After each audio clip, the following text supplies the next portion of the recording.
Okay, Act 1, Scene 7. Again at Macbeth's castle. And we know the king has arrived. Lady Macbeth has invited him in. She's been very good at putting on that false face. And at the start of this scene, Macbeth is going to um, he's going to be contemplating whether or not the king should be killed, and if that will come back to haunt him or not.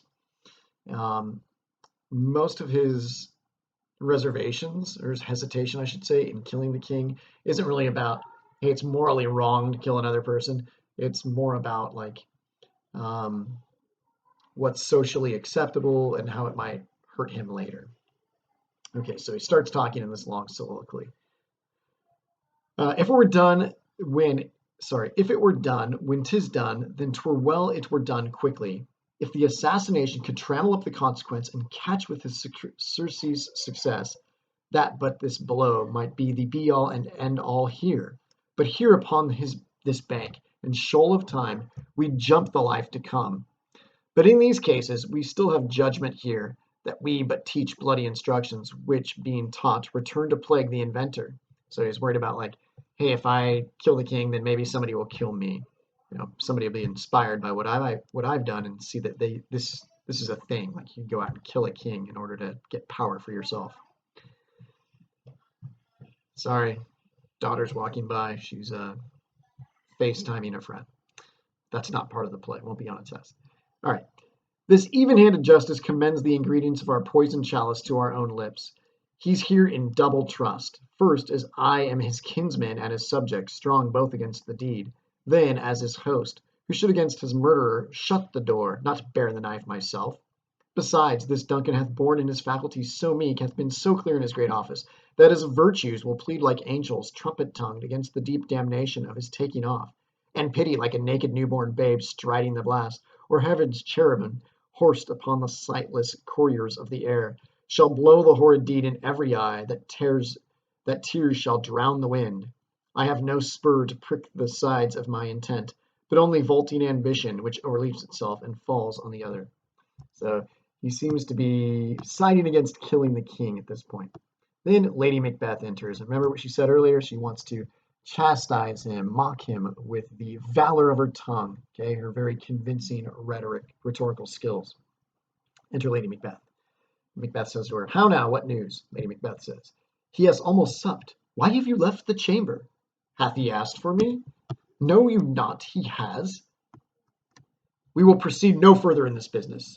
He hath honored me of late, and I have bought golden opinions from all sorts of people, which would be worn now in their newest gloss, not cast aside so soon."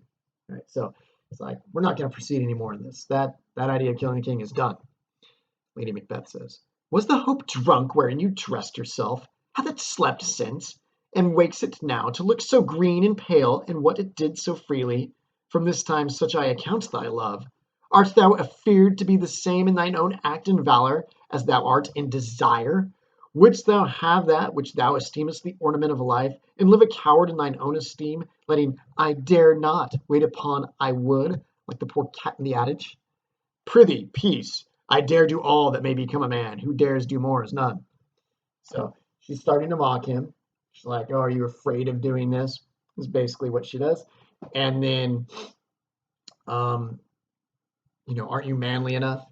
And Macbeth delivers a very famous line. So she knows exactly how to get his goat, right? She motivates him by questioning his manliness, and it works perfectly. And you have to think about people of this time period.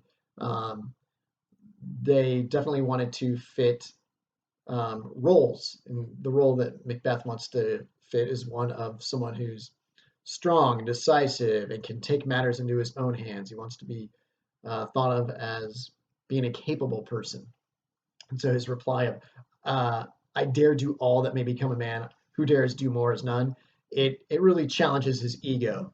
So Lady Macbeth knows exactly how to sway him from his uncertain thoughts about killing the king.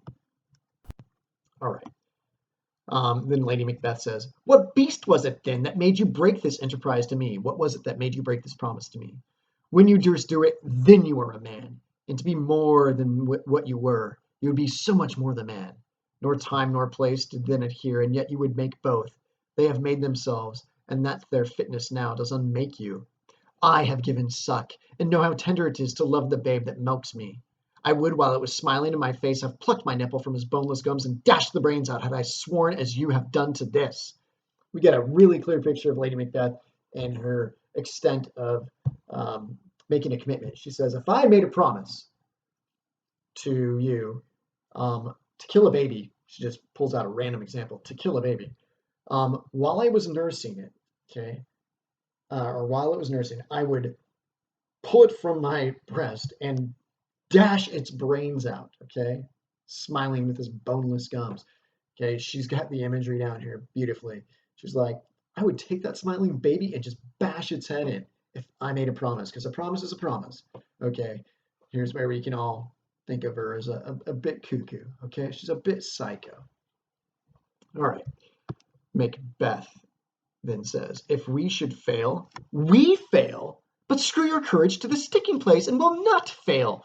When Duncan is asleep, whereto the rather shall his day's hard journey soundly invite him, whose two chamberlains will I with wine and wassail so convince that memory, the warder of the brain, shall be a fume, and the receipt of reason a limbeck only, when in swinish sleep their drenched natures lie as in death.